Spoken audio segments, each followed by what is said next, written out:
Hey there, Clarinet YouTubers. In this episode, we're going to be talking about clarinet padding. This comes from a question that one of our subscribers brought up. He asked which pads are best. Well, like almost everything else, when you give a real answer, there's no real completely simple answer to that. Which pads are best depends on a lot of different things. What I'm going to do in this video is go through my clarinet, tell why that I use the pads that I use, and why I use them where I use them. You don't use the same pads everywhere.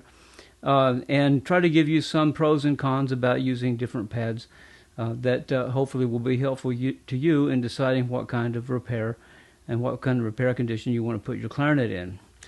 In the upper joint of my clarinet, I like to put synthetic pads. Now these are Valentino cork style synthetic pads.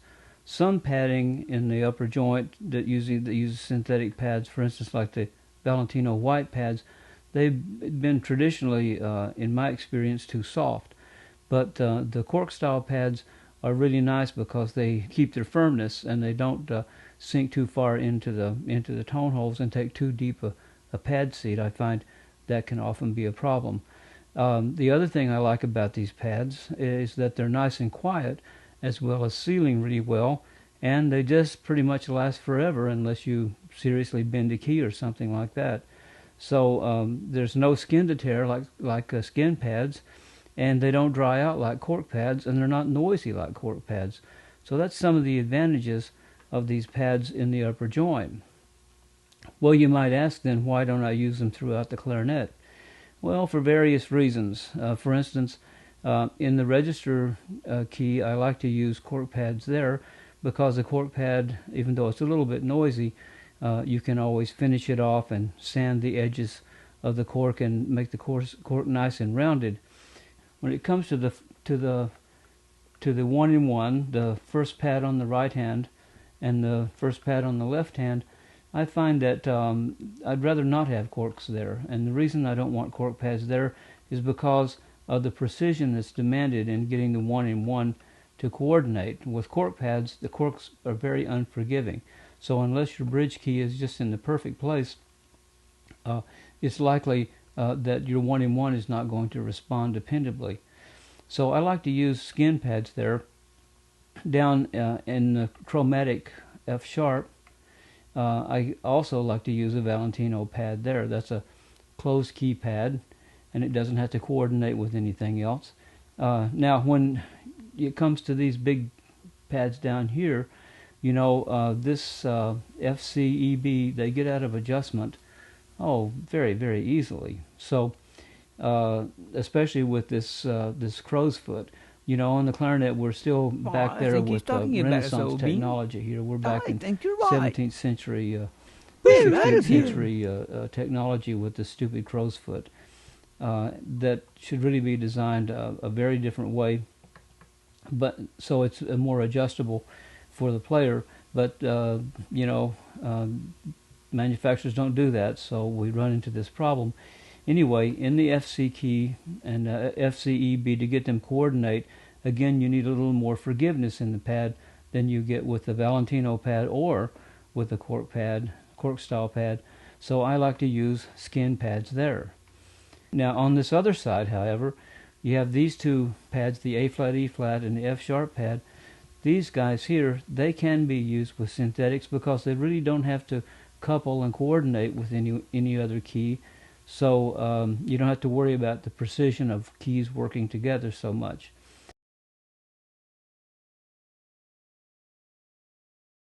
Well, there are several different types of skin pads that you would use and choose from. The ones I prefer are what I call press felt double bladder pads. Now, a skin pad is made of a disc of felt and a disc of cardboard, and it's wrapped in cow intestines. And by saying that you have double bladder, it means essentially that you have two wrappings of skin over the felt instead of one wrapping. So that's always preferable. Now, pressed felt, what are the other choices? One of the other choices is what we call woven felt. Now, woven felt is very soft, so it takes a deeper seat. You often find that in student clarinets. Certainly have done so in the past. Today, it's hard to say what common practice is anymore, but usually in student clarinets, had woven felt, had woven felt, and some of them had single bladder or single skin pads, which is really a kind of a cheap pad, and it doesn't last very long usually. So the press felt is very, very firm, and it takes a shallow seat, so it has to be seated very accurately. But the nice thing about it is that it's a very precise seating, and that you can play it with a light finger technique. I really like that a lot. And of course, with the double bladder with the two layers of skin, that's going to last a lot longer. So for professional clarinet padding, I definitely choose that kind of padding, that kind of pad. One of the other things that you have to watch out for if you're trying to do some of the padding yourself is the pad thickness. Now, pads come in various thicknesses. Traditionally, professional clarinet pads have been thin, on the thinner side, whereas student clarinet pads have been on the thicker side. But again, it's hard to say about practice anymore because things have changed so much in the music industry. So really your only solution is to, when you pull out the pads of the clarinet, pull out the pads you want to replace, you've got to notice the thickness and try to match the thickness as best as you can.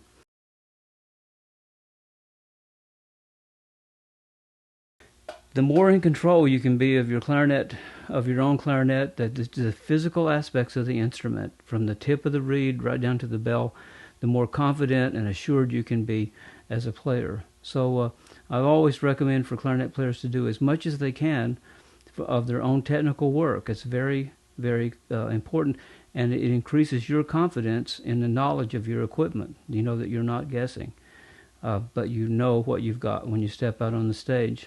I'll never forget the really feeling of control and mastery that I had when I stepped out and played my first concert, and I had made my mouthpiece, I had hand finished all my reeds and made my reeds, that I tuned my own clarinet, and I'd done all the repair work on that clarinet.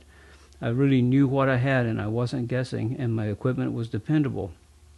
I realized not everyone can do that, but it's incumbent on clarinet players to do, I believe, as much as they possibly can. Too many of us make the division between the artisan and the artist. Oh, we'll let the artisans do all the technical work. I'm too my vision is too lofty to deal with the mundane things like equipment. Yeah, that'll get you a long way down the road. What that'll get you is years and years of suffering, because you don't have good reeds, you can't figure out mouthpieces, and you don't have the equipment that you need, but you're not smart enough or energetic enough to really look into the matter and solve the problem. Okay? So, all right, well, that's my rant for the week, and I'm sure I've probably offended a bunch of people here, but it's really good advice. It really helped me. It made me a better clarinet teacher. It made me a better clarinet player as I got increased mastery over all these elements of the clarinet. But anyway, those are the paddings the padding formulas that I use and why I use it. They're different. You know, people have different tastes and different needs and different goals with the clarinet. So, you know, there's, as the old saying goes, much to the frustration of the feline, there's more than one way to skin a cat. But I found this a very effective way for me, and most of my customers really like the work a lot. So with that, I'll leave you. Thanks for watching, as always, and thank you for your questions. They really, really are helpful, and I'm sure that in submitting questions that that lots of other people are just as curious as you are about many of the things that you would want to write about. So thank you. You can set the agenda here. If you just ask the questions, I'll do my best. We got some more things coming up, and I hope you will find them profitable and enjoyable. And visit our website if you can. We got some really great products and really great stuff on there to help you play better and help you teach better and have more fun playing the clarinet. See you next week.